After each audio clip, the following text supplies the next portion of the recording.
ঐতিহাসিক গড়গাঁও কাৰেংঘৰৰ বাকৰি অসম জাতীয়তাবাদী যুৱ ছাত্ৰ পৰিষদৰ উদ্যোগত গড়গাঁৱৰ কাৰেংঘৰৰ প্ৰাংগণত উদযাপন কৰা হৈছে মুকলি বিহু। বিহু গীত জুৰিলে অসম জাতীয়তাবাদী যুৱ ছাত্ৰ পৰিষদৰ কেন্দ্ৰীয় সমিতিৰ সাধাৰণ সম্পাদক পলাশ চাংমায়ে। বিগত কেইবাবছৰো উদযাপন কৰা এই মুকলি বিহুখনিয়ে এইবাৰ ভৰি দিছে ৰূপালী জয়ন্তী বৰ্ষত। ৰূপালী জয়ন্তী বৰ্ষগৰকা ঐতিহাসিক গড়গাঁও কাৰেংঘৰৰ প্ৰাংগণত অনুষ্ঠিত এই মুকলি বিহুত ইতিমধ্যেই পৰম্পৰাগত খেল কণী যুঁজ আৰম্ভ হোৱাৰ লগতে কাৰেংঘৰৰ প্ৰাংগণত বিহু গীত জুৰিলে হুঁচৰি দলে।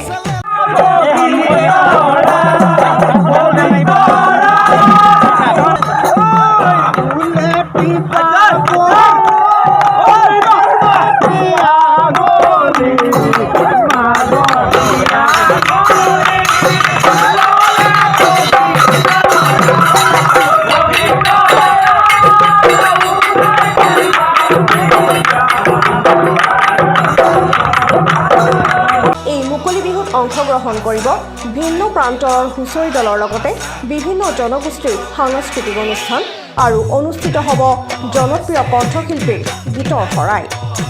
নাজিৰাৰ পৰা নয়নমণি ভৰদ্বাজৰ ৰিপৰ্ট, DNA নিউজ।